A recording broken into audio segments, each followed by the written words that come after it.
quiero hablarles del capítulo 11 del libro de Romanos. Si ustedes tienen sus Biblias ahí, por favor, y quieren abrirlas en Romanos capítulo 11, tenedla abierta allí porque vamos a estar tocando ese capítulo en la conferencia. ¿Cómo se formó la iglesia en Roma? ¿Cómo se formó la iglesia en Roma? No hay una evidencia histórica firme de cómo se formó la iglesia en Roma, a la que Pablo escribe esta carta. Lo más probable es que esta iglesia surge, esta comunidad surge en un principio como resultado de lo que ocurrió en Pentecostés. Vamos a tratar de poner el entorno del mundo de la época cuando surge esta comunidad en Roma. La mayoría de los judíos no vivían en Israel en los días de Jesús.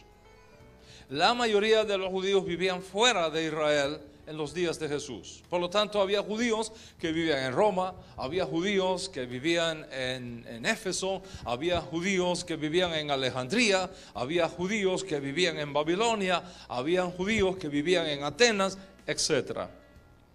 Sin embargo, hay 3 fiestas en la Biblia del ciclo festivo de la Torá, de la Escritura. Hay 3 fiestas en la Biblia que solamente se pueden santificar en Jerusalén. En aquella época el templo estaba en pie. Consecuentemente, cuando llegaban estas 3 fiestas, Shalosh Regalim, o las fiestas peregrinas, todos los judíos de todo el imperio romano viajaban hacia Jerusalén y se encontraban en Jerusalén para santificar estas fiestas. Especialmente la fiesta de Pesaj o Pascua, la fiesta de Shavuot o Pentecostés, y la fiesta de Sukkot o de los tabernáculos. Por supuesto, había otras fiestas. Estaba la fiesta de Rosh Hashanah, estaba la fiesta de Yom Kippur, habían otras fiestas, pero esas 3 obligatoriamente solo podían santificarse en Jerusalén. Consecuentemente, en esta fiesta de Pentecostés, que está descrita en el capítulo 2 del libro de Hechos de los Apóstoles, nos encontramos a una enorme cantidad de judíos presentes en Jerusalén cuando tiene lugar ese viento que llenó aquella casa, todos los eventos que ahí ocurrieron, y muchísimos judíos ese día, 3,000 en total, ese día respondieron al discurso del apóstol Pedro y reconocieron que Yeshua era el Mesías. Cuando ellos regresan a sus comunidades de donde habían venido, entre las cuales estaba Roma, le hablaron a otros judíos de su experiencia y eventualmente se formó una comunidad judía en Roma. ¿Qué pasó? Que los gentiles estaban también en aquella época, muchos gentiles en aquella época aceptaban la grandeza y la sencillez de la sinagoga judía y asistían a las sinagogas judías y estaban conociendo del Dios de Israel. Muchísimos no judíos en aquella época tenían la costumbre de visitar la sinagoga judía y estaban aprendiendo del Dios de Israel en las sinagogas judías con maestros judíos. El servicio de la escritura, del servicio de Torá, el día sábado, se hacía en hebreo, pero se traducía a la lengua de los visitantes. Siempre había un traductor, siempre había alguien que llevaba el mensaje a la lengua vernácula de aquellos que estaban asistiendo. Que muchos gentiles asistían a la sinagoga como invitados, como amigos, y muchos de ellos se convertían al Dios de Israel sin hacerse judíos, pero se convertían al Dios de Israel. Estos no judíos que se convertían al Dios de Israel se conocen como justos de las naciones. Cada vez que usted lea en el Nuevo Testamento justos de las naciones, se refiere a no judíos que abandonaron sus ídolos, se convirtieron al Dios de Israel, pero no se hicieron judíos. Simplemente se quedaron como justos de las naciones. Por ejemplo, capítulo 10 de Hechos, usted lee allí de Cornelio, dice que era un justo, que oraba a Dios y hacía limosna, etc. Un justo. Cornelio el justo. ¿Qué quiere decir eso? Que Cornelio había experimentado la grandeza del Dios de Israel, se había convencido que el Dios de Israel era el único Dios verdadero y le servía como justo de las naciones. Y eso ocurría en todas las sinagogas, tanto dentro como fuera de Israel.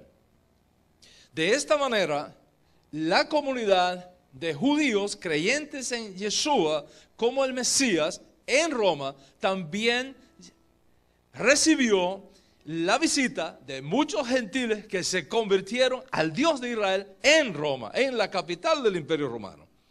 En el año 41 al año 52, en la época de Tiberio, uno de los emperadores, Tiberio Claudio, se escribió un edicto imperial que todos los judíos no eran bienvenidos en Roma, eran echados de Roma, y fue firmado un decreto que todos los judíos tenían que irse de Roma. El emperador no quería a los judíos en Roma, tan simple como eso.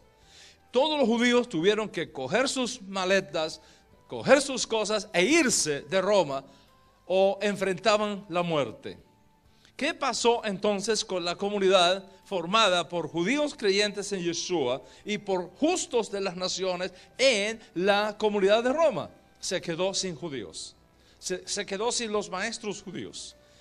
Si usted va, por ejemplo, al capítulo 18 del libro de Hechos de los Apóstoles, es interesante cómo Pablo se encuentra en Corinto con Aquila y Priscila, que precisamente habían llegado de Roma por el edicto de expulsión del emperador Claudio.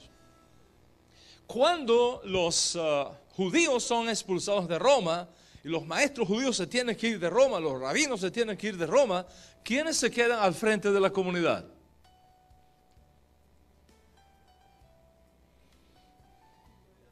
Los justos de las naciones. Los justos de las naciones se quedan al frente de la comunidad. El vacío, la ausencia del judío, del maestro judío, de los líderes judíos, de los miembros judíos que tuvieron que irse de Roma, son reemplazados ahora por los creyentes de origen no judío. Y de esa manera se queda en la ciudad de Roma una comunidad en las sinagogas judías sin judíos, pero con presencia de justos de las naciones. Estos justos de las naciones habían aprendido del Dios de Israel, habían aprendido de la ley de Moisés, habían aprendido de las fiestas bíblicas, habían aprendido todo lo que se habla en una sinagoga. Ellos conocían, estaban familiarizados con eso, porque ahí asistían todos los días de Shabbat, todos los días sábado. ¿Cuántos están conmigo hasta acá? All right. Cuando ese vacío judío es llenado por el nuevo liderazgo gentil, se dan ciertas cosas allí que son las que causan, entre otras, que Pablo escriba esta carta. ¿Qué es lo que estaba pasando en la comunidad en Roma, dirigida y formada ahora exclusivamente por gentiles, ex gentiles, justos de las naciones? Se crearon dos hechos importantes. Número uno, ¿por qué está pasando esto con los judíos? ¿Por qué este odio con los judíos? ¿Cómo podemos explicar que Dios esté tratando así a los judíos, mientras que a nosotros hasta ahora nos dejan tranquilos? Dice, ¿no será que por no haber aceptado como pueblo al Mesías, Dios los está tratando así? Esa fue la primera cosa que empezó a circular allá. La segunda cosa que empezó a circular allá en Roma fue esta. ¿Por qué razón cada vez menos judíos reconocen a Jesús como el Mesías y cada vez más no judíos sí los reconocen? La respuesta que ellos dieron a esta pregunta es seguramente porque Dios ha desechado al pueblo judío y ahora nos ha reemplazado con nosotros. Ahora nosotros somos el nuevo Israel. Y esa ese concepto, esa explicación de lo que estaba sucediendo llegó a oídos del apóstol Pablo. Y entonces él escribe esta carta a los romanos para explicar a los creyentes de origen no judío qué es en realidad lo que estaba pasando. Y de eso se trata precisamente la razón por la cual estamos hoy reunidos acá. ¿Cuántos están conmigo hasta acá? ¿Están conmigo aquí? Muy bien. Yo sé que algunos de ustedes tal vez tienen hambre ya y quieren irse a comer un buen churrasco uruguayo. Pero vamos a hacer un esfuerzo posible y dígale al estómago, esté tranquilo, que ya vas a comer. ¿Ok? ¿Qué pasó? ¿Cómo Pablo explica esto? Pablo dice, mira, ¿ha desechado Dios a su pueblo? ¿Cuál es la respuesta que da Pablo? En ninguna manera. De ninguna manera. Dios no ha desechado a su pueblo. ¿Por qué Pablo hace esa pregunta? Pablo hace esa pregunta porque eso es exactamente lo que ellos están pensando, para dar una explicación a lo que estaba sucediendo con el pueblo judío. Segunda pregunta que hace Pablo en este capítulo 11, muy importante, en Romanos capítulo 11, es esta. ¿Han tropezado los de Israel para caer? Dice Pablo, en ninguna manera. Los judíos no han tropezado para caer. Entonces, ¿cómo explicamos que cada vez más gentiles sí creen y menos judíos sí no creen que Jesús es el Mesías? ¿Cómo lo explicamos? Dice Pablo, la forma como ustedes lo están explicando está equivocada. Yo les voy a revelar un misterio que hay acá. Hay un misterio extraordinario que ustedes no pueden ignorar.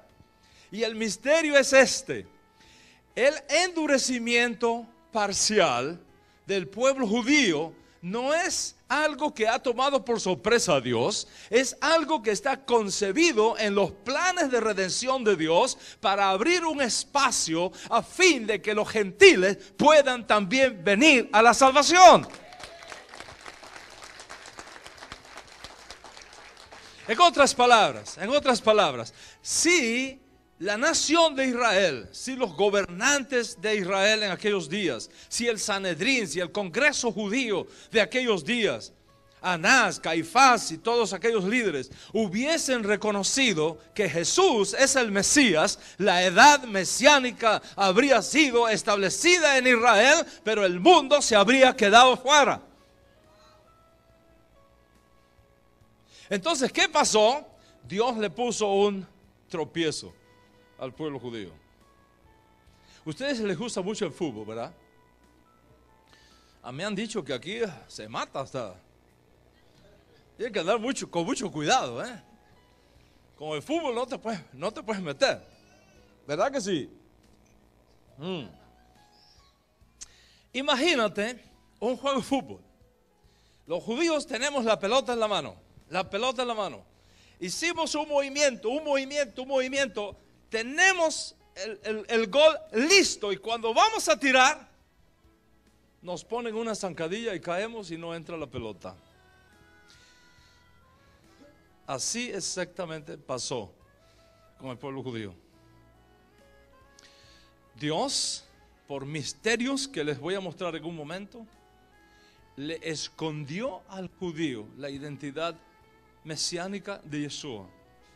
La reveló solamente a unos pocos, con la mira de dar una oportunidad para que el mundo conociera del Dios de Israel y fuese salvo.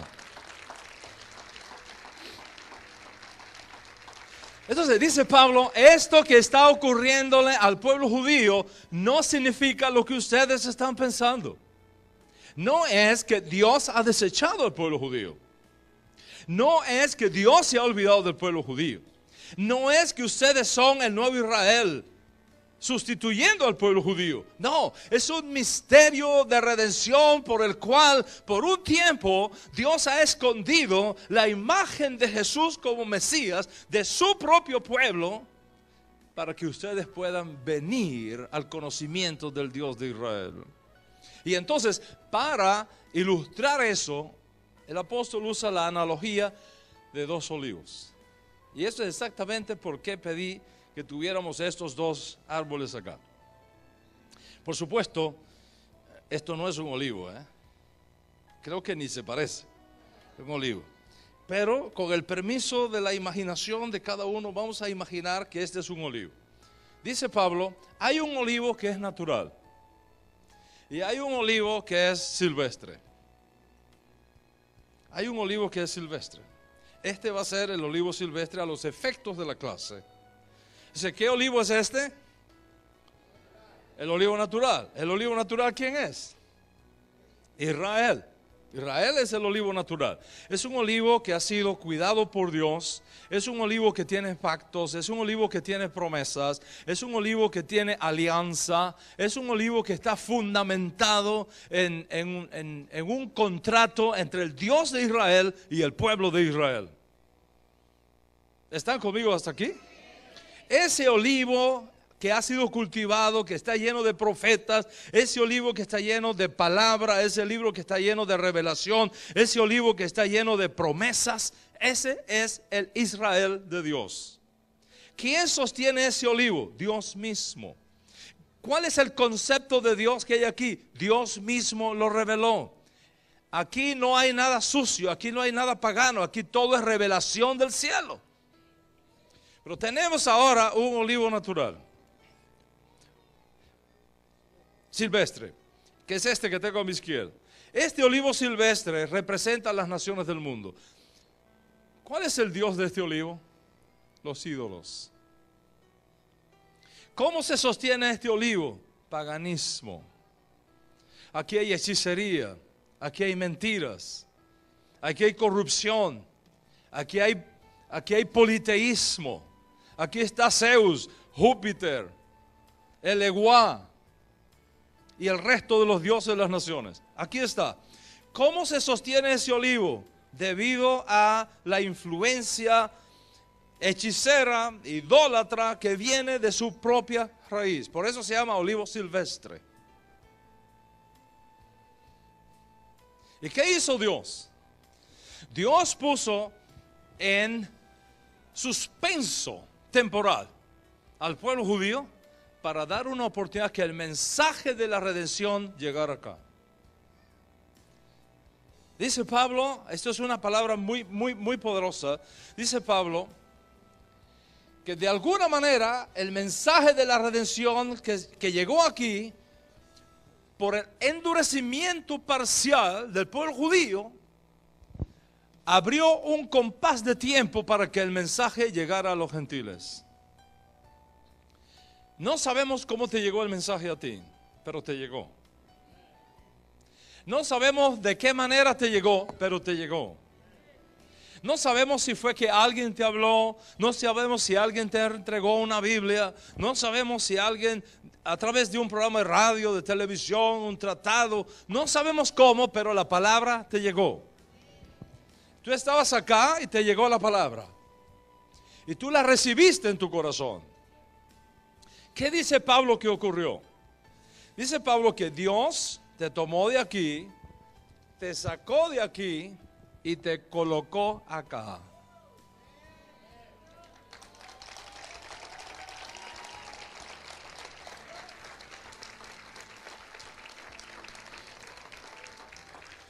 Dice Pablo, si tú siendo olivo natural fuiste injertado contra naturaleza en medio de las ramas, no te soberbezca contra las ramas, sino teme. Porque no eres tú el que sostiene este árbol, es la raíz la que te sostiene a ti. ¿Entiendes lo que estamos hablando? Entonces, ¿qué hizo el Espíritu del Dios viviente cuando tú recibiste la palabra? Tú que estabas acá, ¿qué hizo contigo? Te sacó de acá. ¿Y dónde te puso? Acá. ¿Y quiénes están acá? Acá está Abraham, acá está Isaac, aquí está Moisés, aquí está Isaías, aquí están los profetas, aquí está el Mesías, aquí está el apóstol Pablo, aquí está el apóstol Pedro, aquí están los apóstoles del Señor, aquí está el pueblo de Dios.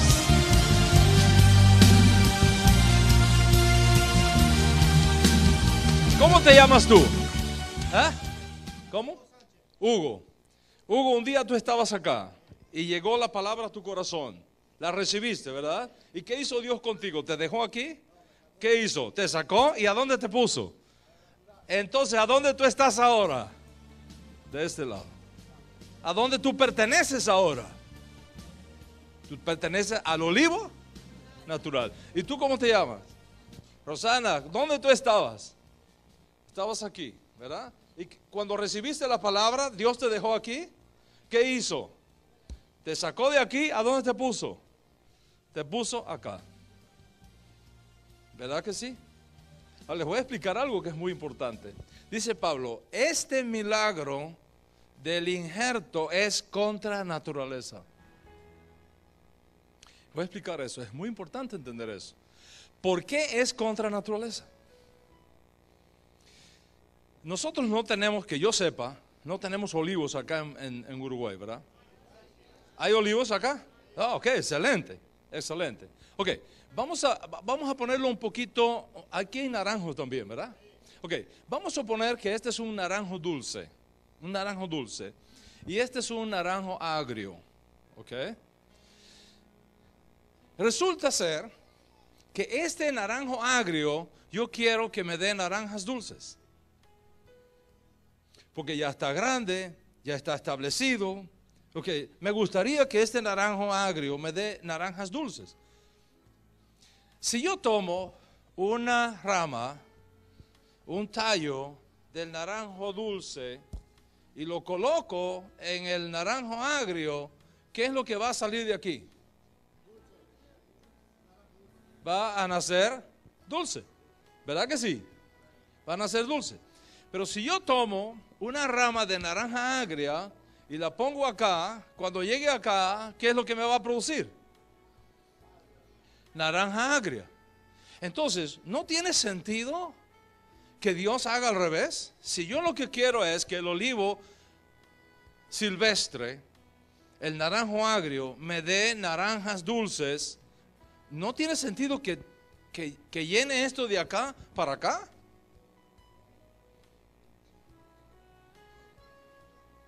En el mundo natural, ¿qué agricultor cometería el error de tomar naranjas dulces e injertarlas en un naranjo agrio para que el naranjo agrio dé naranjas dulces? Es imposible. ¿Sabe por qué? Porque la genética de la rama no cambia porque tú la pongas de un lugar a otro. Si tú tomas naranja agria de aquí y la colocas acá, te va a seguir dando naranja agria. Es contra la naturaleza. Y exactamente lo que es contra la naturaleza, Dios lo hizo contigo. ¿Sabes por qué? Porque el Dios que nosotros servimos supera las leyes de la naturaleza. Es un Dios que se mueve en el mundo sobrenatural. ¿Estás conmigo acá? ¿Qué hizo Dios? Dios te sacó de aquí, que eres un naranjo agrio, te colocó acá y ocurrió un milagro. ¿Cuál es el milagro? Estás dando aquí naranjas dulces. Naranjas dulces. ¿Por qué? Porque si alguno está en el Mesías, nueva criatura es. Las cosas viejas pasaron y he aquí que todas son hechas nuevas.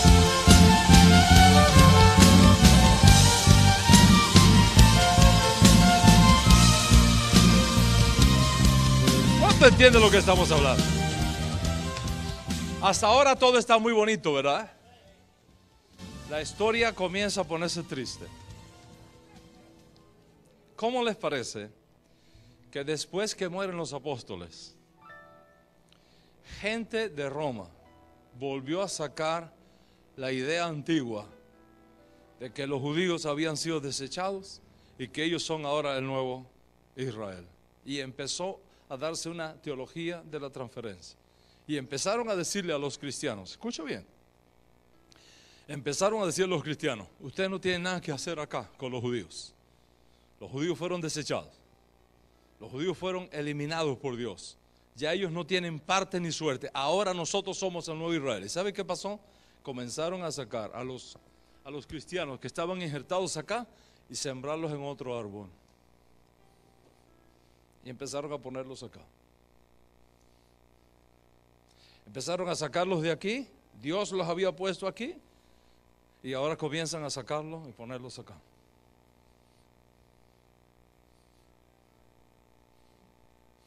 Uno de los padres de la iglesia, uno tras otro, uno tras otro, uno tras otro, uno tras otro. Ustedes no tienen que hacer nada con los judíos. Ustedes no tienen que practicar nada de los judíos. Nosotros no tenemos que saber nada de los judíos. Imagínate que surgió uno de los padres de la iglesia, llamado Justino Mártir, porque murió, lo mataron, por eso se llama Justino Mártir, que tuvo un diálogo con un rabino en el siglo II. Tuvo un diálogo con un rabino y dijo, se atrevió a decir estas palabras: ustedes los judíos están marcados por la circuncisión no para hacerlos un pueblo especial, sino para que supiéramos quiénes son ustedes y poder distinguirlos y eliminarlos a todos. Dios los marcó para saber quiénes son y poder matarlos a todos ustedes. Un padre de la iglesia. Mientras los cristianos estuvieron aquí, ellos guardaban el ciclo festivo de la Torah. Los cristianos aquí se reunían el día de Shabbat. Los cristianos aquí ayunaban el día que los judíos ayunaban. Los cristianos aquí guardaban Pesaj o la Pascua en la fecha en que los judíos lo hacían. Pero vinieron los cristianos y dijeron, no, hay que cambiar todo eso.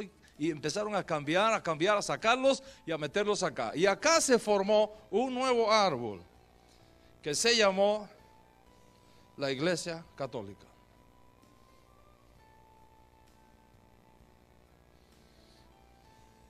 Y ahí se fue formando.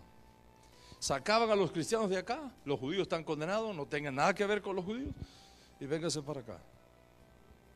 Aquí en este libro, creo que se lo llevaron,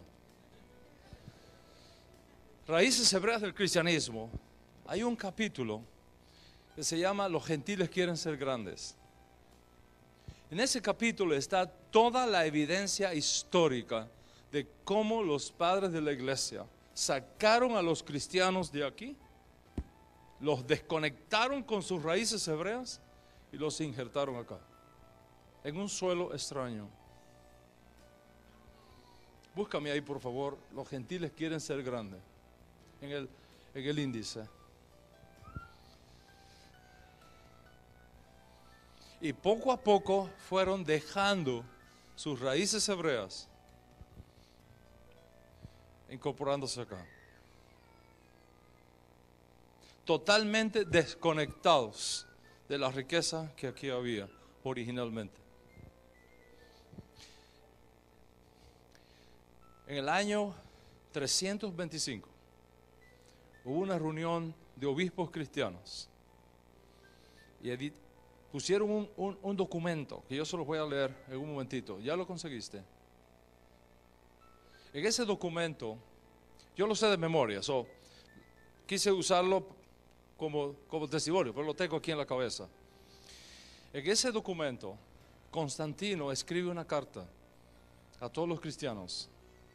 Una carta que usted puede documentarla históricamente. En esa carta, ¿lo encontraste? No te vayas, quédate aquí conmigo. Ven. Los gentiles quieren ser grandes.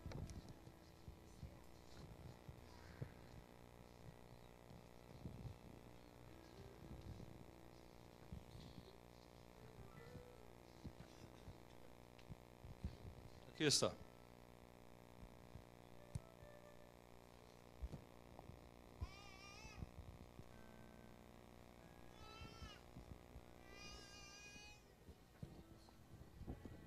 ¿Puedes leer sin lentes?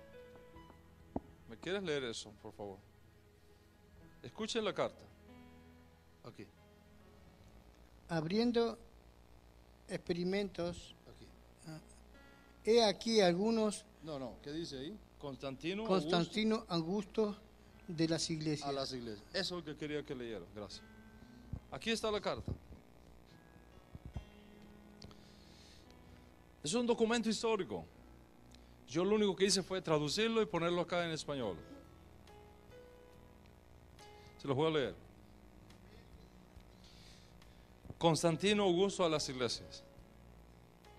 Habiendo experimentado la grandeza de la bondad divina en el resurgimiento del Estado, en lo que a las relaciones públicas se refiere, pienso que es totalmente mi responsabilidad hacer que la feliz multitud que compone la Iglesia Católica sea conservada en una misma fe. Está hablando de esto aquí,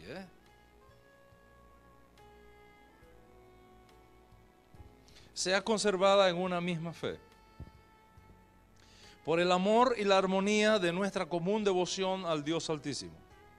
En cuanto a lo concerniente al más sagrado día de Pascua, fue decretado por el consentimiento común de todos los obispos cristianos que se reunieron en Nicea. Fue decretado por el consentimiento común que debe ser celebrado el mismo día en cada lugar. Esto es para que sea más hermoso y más venerable por medio de un festival por el cual hemos recibido la esperanza de la inmortalidad, por lo cual deberá ser observado por todos de la misma manera. Nos ha parecido a todos que sería algo indigno guardar esta tradición de la más alta solemnidad, siguiendo la costumbre de aquellos judíos inmundos y miserables. ¿Estás escuchando? Voy a repetirlo. Dice, nos ha parecido a todos que sería algo indigno guardar esa tradición de la más alta solemnidad, siguiendo la costumbre de aquellos judíos inmundos y miserables, quienes habiendo manchado sus manos con tan horrible crimen, es decir, mataron a Cristo, tan horrible crimen, están además totalmente ciegos en sus mentes. ¿Es correcto entonces que rechazando las prácticas de ese pueblo, ¿lo ves? Rechazando las prácticas de ese pueblo, rechazando las prácticas de ese pueblo, nosotros,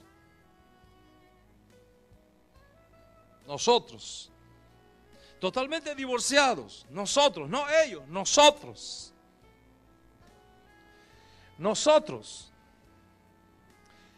perpetuemos a todas las futuras generaciones. Observa la fuerza que esto tiene. Es una fuerza generacional. A las futuras generaciones. La celebración de este rito en un orden más legítimo y no tengamos nada en común con esa chusma de judíos. Nada en común con esa chusma de judíos. Como es necesario entonces, debemos enmendar esto. ¿Qué cosa enmendar esto? ¿Enmendar qué? Que ustedes estén acá, hay que enmendar esto, hay que sacarlos de aquí y ponerlos acá. Nosotros no tenemos nada que ver con esa chusma de judíos.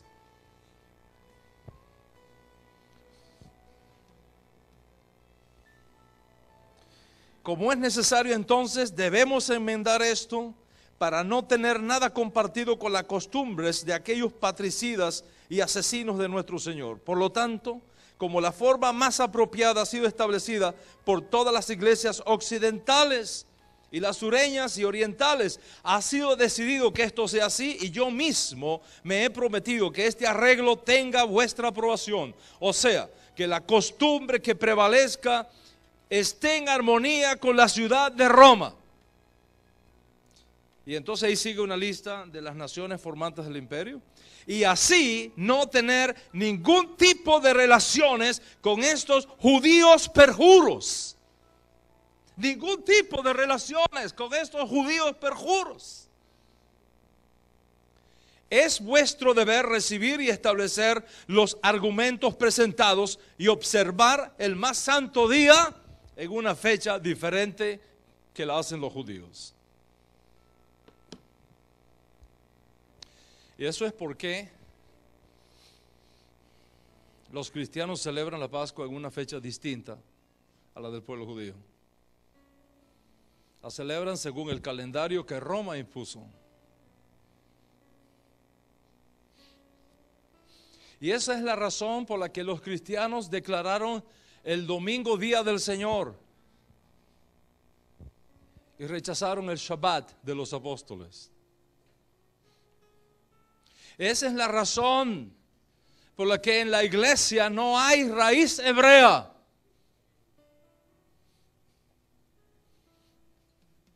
Porque alguien, a partir de la muerte de los apóstoles, comenzó un proceso de sacar a los cristianos de aquí y conectarlos acá.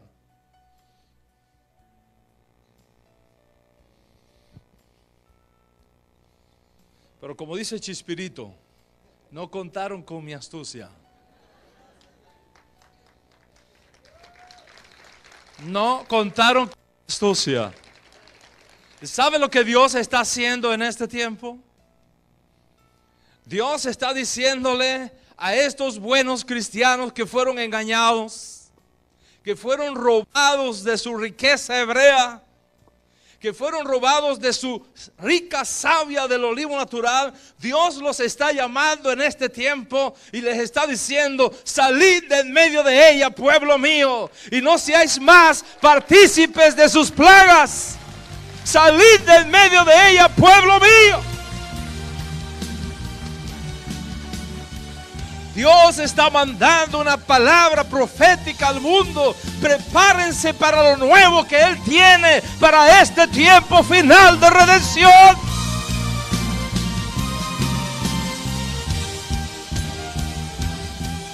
Paraos en los caminos y preguntad por las sendas antiguas, cuál sea el buen camino, y andad por él, dice el Señor. Y en este tiempo estamos viendo con nuestros ojos cómo los cristianos están siendo inquietados por el Espíritu de Dios para descubrir sus raíces hebreas. Los cristianos están siendo iluminados y están recibiendo revelación de que hay algo aquí que no les hace clic. Hay algo aquí que no pueden entender. Hay algo aquí que no tiene respuestas. Y están buscando la dirección de Dios. Y Dios los está trayendo a donde pertenecen. Los cristianos no son enemigos de Israel. Son parte de la familia de Dios.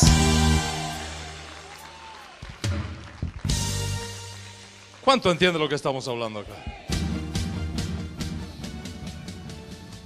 Una vez que tú entras acá, comienzas a recibir la grandeza de la afluencia de esta savia del olivo natural. Empiezas a entender la Escritura desde una perspectiva hebrea cual nunca antes. Cual nunca antes. Te voy a dar 2 ejemplos para concluir. Dice el Señor: si tu ojo es bueno, todo tu cuerpo está lleno de luz. Pero si tu ojo es malo, todo tu cuerpo está en tinieblas. ¿Qué significa eso?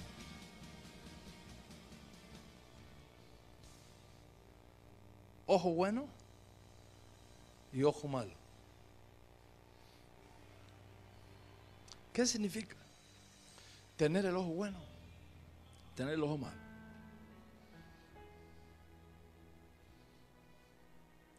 Vaya a mirar todos los comentarios cristianos sobre ese texto y te vas a asombrar de las respuestas. Hasta en la iglesia católica venden unos azabaches para cuidar a los niños del ojo malo, basado en esta declaración de Jesús. Hasta Walter Mercado, no sé si lo conoce, un hechicero de Miami, famoso, vende unas cositas para proteger del mal de ojo, basado en esta enseñanza de Jesús. Pero cuando tú tomas ese texto y lo colocas aquí adentro, entonces tiene otro significado completamente diferente. Y ese significado es lo que permite que tú entiendas la Escritura. Y cuando tú entiendes la Escritura que viene de su savia hebrea, el corazón tuyo arde por dentro. Te voy a explicar rápidamente qué es lo que esto significa. En los días de Jesús está el mercado. No habían las pesas para pesar los productos como ahora los tenemos, con pesas sofisticadas, electrónicas. ¿Cómo se hacía? Era muy rudimentario. Eran simplemente 2 balanzas. Se colocaba un peso aquí, se ponía peso acá, y cuando estaban parejas, ahí estaba el peso que estaba acá. Tan simple como eso. O sea, cuando la gente iba al mercado, aquí a comprar, por ejemplo, trigo, ok, iban, dame, aquí es kilo o libra, kilo. O sea, dame 2 kilos de trigo. Se ponía una pesa acá de 2 kilos, se ponía a echar trigo acá hasta que estuviese parejo. Y aquí entonces hay 2 kilos de trigo. ¿Me sigue? O sea, ¿cómo se medía? Al ojo. Entonces el dueño decía, dale, un poquito más, un poquito más, un poquito más. Pero había, ya sé que eso no existe ahora, pero en aquella época había comerciantes que no eran muy honestos. Ya eso no existe, ya eso se superó, ¿no? Pero en aquella época todavía. O sea, todavía no había llegado, cuando decía, ya tiene los 2 kilos. No, le faltaban gramos. Y le iban robando a este 10 gramos, al otro 15 gramos. ¿Sabe cómo se conocían esos negociantes? Del ojo malo. Por el ojo, porque tenía que mirar con el ojo. Decían ojo malo. Pero habían otros comerciantes, como es la mayoría aquí en Uruguay, Baruch Hashem, que eran honestos. Veían que llegaba, pero no solamente eran honestos, eran generosos. Y decía, ponle un poquito más para estar seguro. Y le daban 1, 2, 5 gramos más a la gente. A ellos le decían ojo bueno. Entonces, cuando la mamá enviaba a un niño al mercado, le decía, cómprame 2 kilos de trigo. Cuídate del ojo malo. ¿De qué tenía que cuidarse? Del sinvergüenza, ¿verdad? Tenía que cuidarse de ese. ¿Y a dónde tenía que ir? Al ojo bueno. ¿Quién es el ojo bueno? El honesto y el generoso. Entonces, ¿qué está diciendo Yeshua? Yeshua está diciendo, si tu ojo es bueno, si tú eres una persona honesta y si tú eres una persona generosa, la gloria de Dios va a venir sobre ti.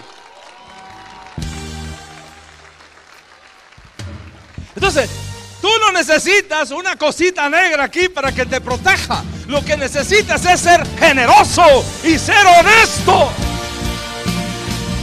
Y cuando tú actúas con honestidad y con generosidad, abres un canal de bendición por donde la gloria del Dios de Israel desciende sobre ti.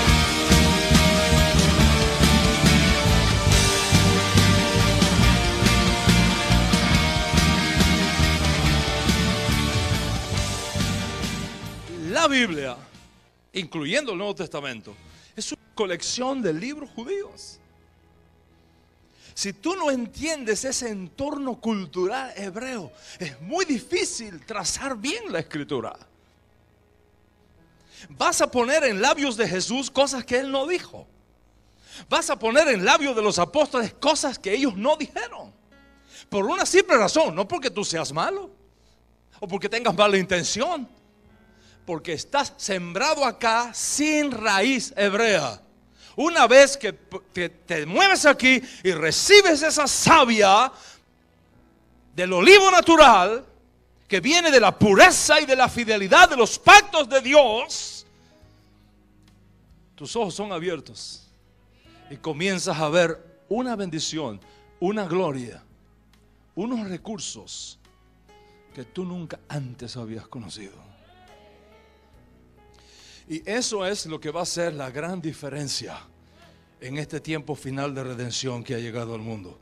Eso es lo que va a ser la gran diferencia con el pueblo judío. Y ese es el mensaje que estamos llevando a todos los cristianos del mundo. Que hay un recurso, que hay una bendición, que hay una promesa, que hay un tesoro esperando por ustedes. Y ese tesoro no está allá, ese tesoro está aquí en Israel, en el pueblo del Dios viviente.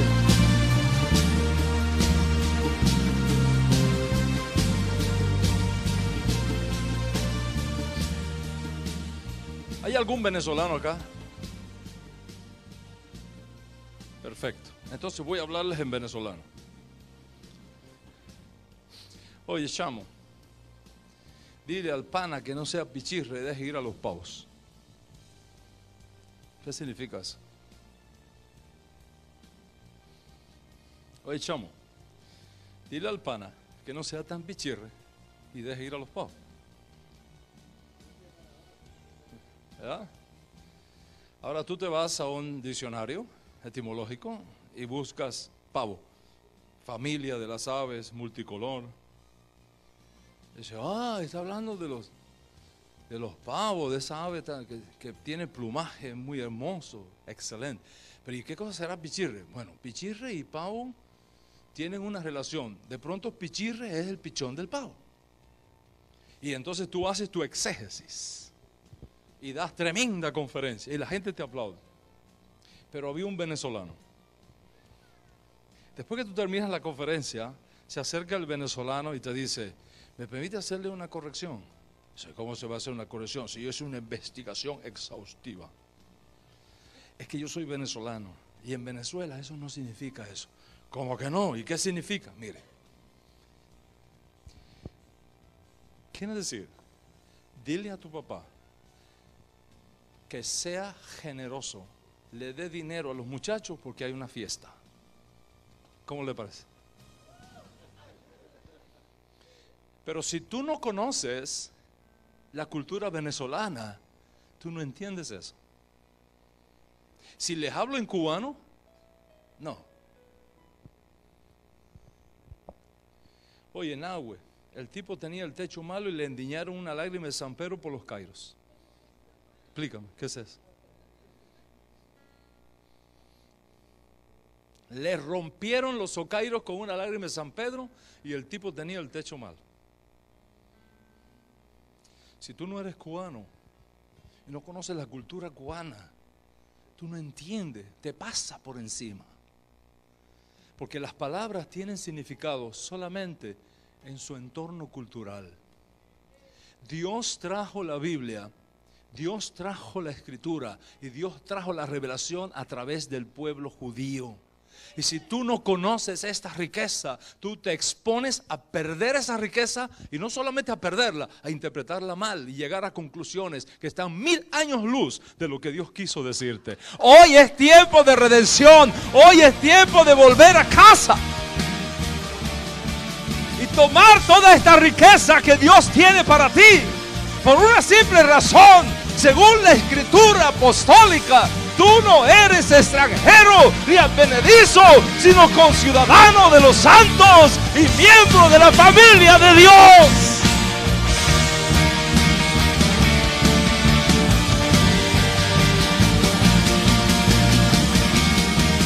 Apóstol, me regala 5 minutos más. 5 minutos.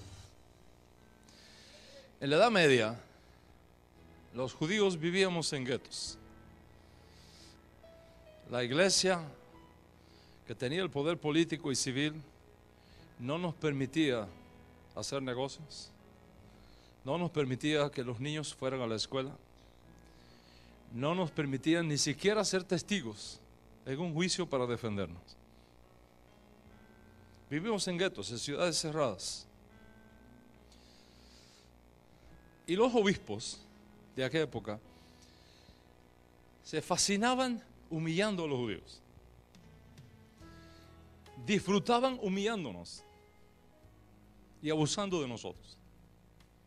Y una de esas formas era a través de los debates públicos con los obispos. Entonces los obispos invitaban a uno que viniera a debatir con él en la plaza pública. Y había un problema. Si le ganabas, habías ofendido a la iglesia y te azotaban, te ponían una multa. Y si perdías, eres un hereje y te ponían una multa y te azotaban. No importa si ganaras o perdieras. O sea, ningún judío quería ir a esos debates porque no había forma de ganarle al obispo. Este obispo dijo, yo quiero un debate con los judíos el domingo después de la misa. Y les dijo, mándenme a un debatiente. que voy a debatir con él el domingo después de la misa, en la plaza pública. Entonces, los judíos no querían, nadie quería ir a debatir. ¿Quién va a querer ir? Va a perder de todos modos.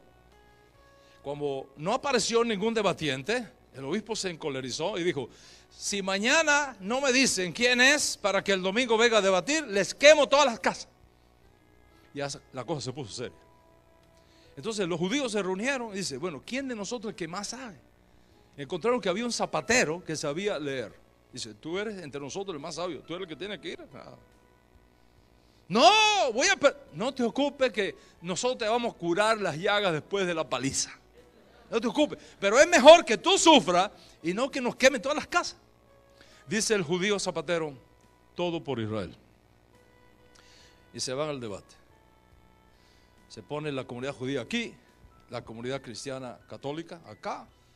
Llega el obispo con pompa, se pone delante el judío zapatero. Y él tiene que mirarme. ¿Dónde están las cámaras? ¿Están acá? ¿Verdad? Enfóquenme bien, porque si no perdemos la historia. Le dice el obispo al judío: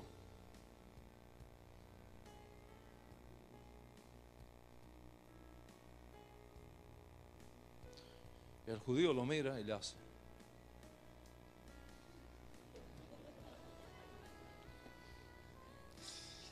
El obispo se rasca la cabeza y viene y dice el obispo al judío: el judío lo mira y le dice: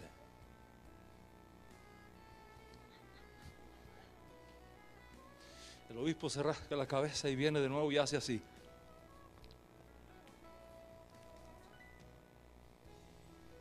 El judío viene y lo mira y le hace así.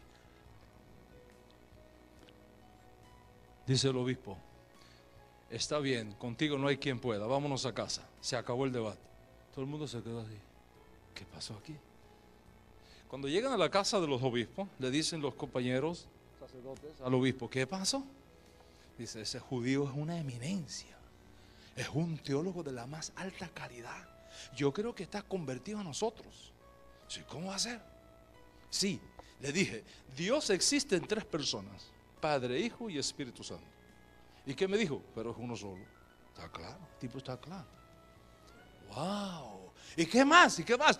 Le hablé de no solo de la inmanencia, le hablé de la trascendencia de Dios. Le dije: Dios está en todas partes. ¿Y qué me dijo? Aquí también. El tipo está clarísimo. ¿Y qué más? ¿Y qué más? Estaban los sacerdotes. ¿Qué más? Le dije: el problema de la humanidad es que todos comimos de la manzana y el pecado nos manchó a todos. ¿Y qué dijo él? Lo mismo. El tipo está clarísimo. Todo el mundo aplaudió al sacerdote. Pero ahora llega el judío allá, ¿no? Dice: ¿qué pasó? Dice: ¿no viste lo que hizo el tipo ese? ¿Qué pasó? Cuéntanos. Me dijo: les doy 3 días para que se vayan de aquí. Y le dije: aunque nos deje uno solo, no nos vamos. ¿Y qué más pasó? Después me dijo: no los quiero ver por todo este lugar. ¿Y qué le dije? De aquí no nos mueve nadie.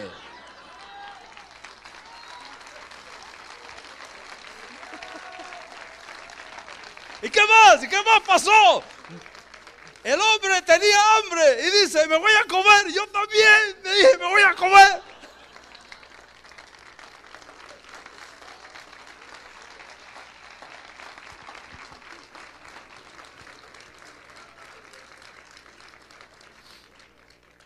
¿Por qué pasa esto? Pues son 2 mundos distintos. Una cosa es la mente de los obispos y otra cosa es la mente de los profetas hebreos. Una cosa es la mente de los filósofos y otra cosa es la mente de los hijos de Israel. ¿Pero sabes qué? Contigo ocurrió un milagro. Cuando Dios te sacó de acá y te injertó contra la naturaleza aquí, hizo algo extraordinario. Te dio la mente de Cristo.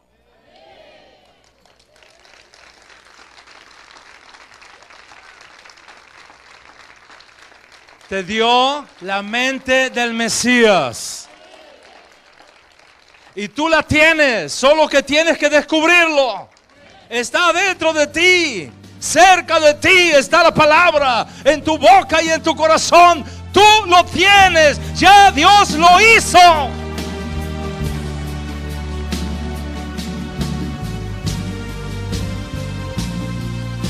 Ahora,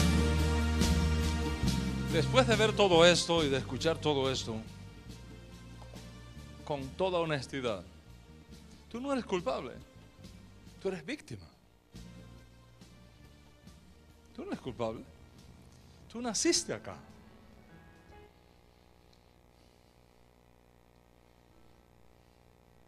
Pero Dios te está llamando a que te muevas para acá, donde tú perteneces.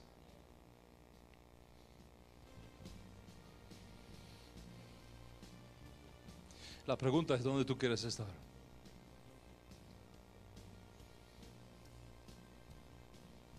Voy a hacer 3 declaraciones muy poderosas.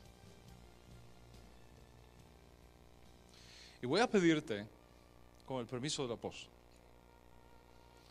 que si después de escuchar estas 3 declaraciones, tú sientes que eso es tuyo y el Espíritu te revela que eso es tuyo, las firmes con la confesión de tu alma, porque la confesión es la firma del alma. Y cuando tú firmas algo aquí abajo, actúas allá arriba, una fuerza poderosa que trae esa bendición sobre ti y no hay nadie que te la quite.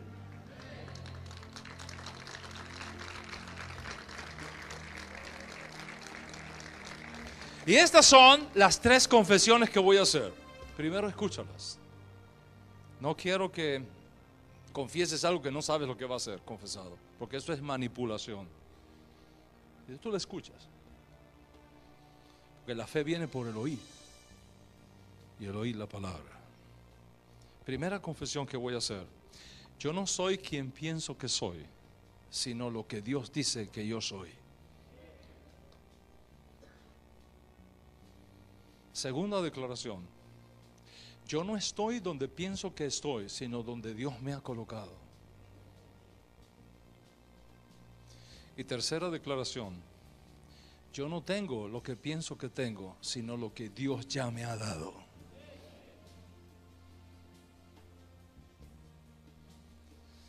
Después de escuchar eso, ¿te identificas con eso?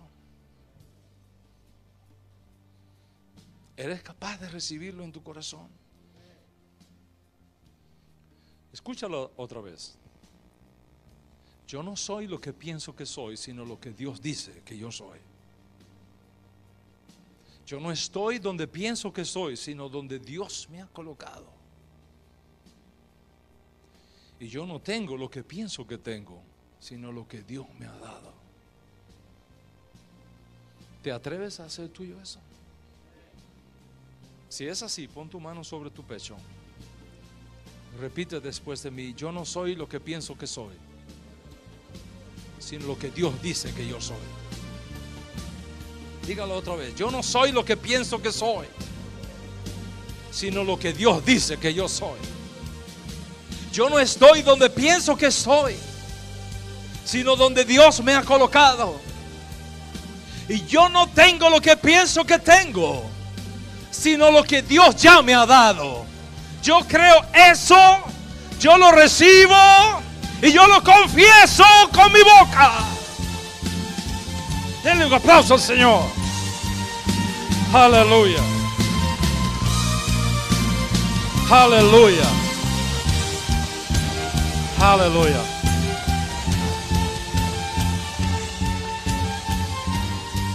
Pero ¿sabes qué? ¿Sabes qué? Es posible que haya alguna persona aquí que después de escuchar todo eso me dice: Rabino, a la verdad que reconozco que yo todavía ni siquiera aquí estoy acá.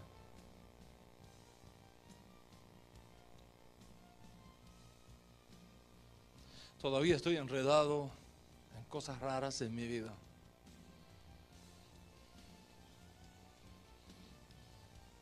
No tengo paz.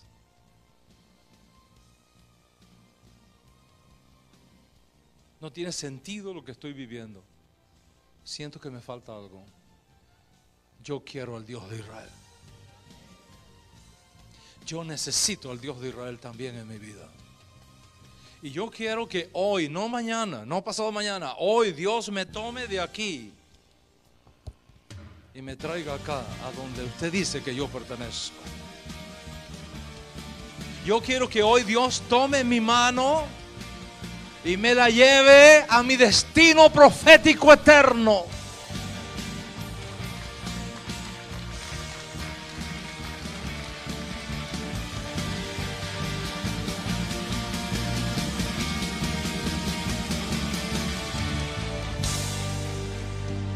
¿Sabes la única cosa que Dios pide de ti? Que te arrepientas. Te arrepientas.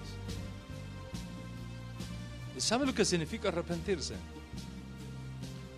Arrepentirse viene de una palabra hebrea, no viene del griego. El griego es una traducción. Antes que existiera la lengua griega, ya Dios le estaba diciendo a su pueblo: arrepiéntanse. No tiene nada que ver con el griego. En hebreo, arrepentimiento, teshuvah. Teshuvah. ¿Sabes qué quiere decir teshuvah? Teshuvah viene de dos palabras griegas que quiere decir preguntar y obtener una respuesta. ¿Eso qué quiere decir? Preguntar y obtener una respuesta. En otras palabras, Dios, ¿qué es de mi vida? ¿Qué sentido tiene mi vida? ¿A qué vine yo a este mundo? ¿Por qué vivo en este mundo? ¿Para dónde yo voy a ir después que pase de este mundo? Con todas tus preguntas no respuestas, no respondidas, con todas tus inquietudes, con toda tu historia terrible, o quizá no tan terrible, pero sin sentido. Hoy, al venir aquí con tus preguntas y escuchar tus respuestas, las que Dios te ha enviado, entonces tú puedes presentarte delante de Dios y decirle: yo vengo con mis preguntas, respuestas, y creo que tú eres el único que me puedes ayudar, tú eres el único que me puedes perdonar, tú eres el único que me puedes salvar, tú eres el único que me puedes sacar de este hoyo donde yo estoy, tú eres el único. Vengo con una respuesta y me presento delante de ti para que tengas de mí misericordia.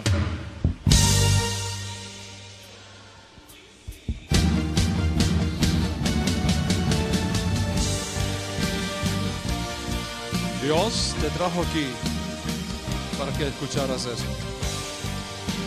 Y es posible que hay alguna persona acá hoy que entienda que llegó el momento en su vida para un gran cambio. Que llegó un momento en su vida donde hacer sendas derechas para sus pies es palabra de orden para tu alma. Que estás cansado de pecar y no obtener nada. Y Dios te ha enviado respuestas y tú las recibes. Y tú te vienes a Él para que Él tenga misericordia de ti. Como está escrito en el libro del profeta Isaías: deje el impío su camino, el hombre inicuo sus pensamientos, y vuélvase a nuestro Dios, que es amplio en perdonar.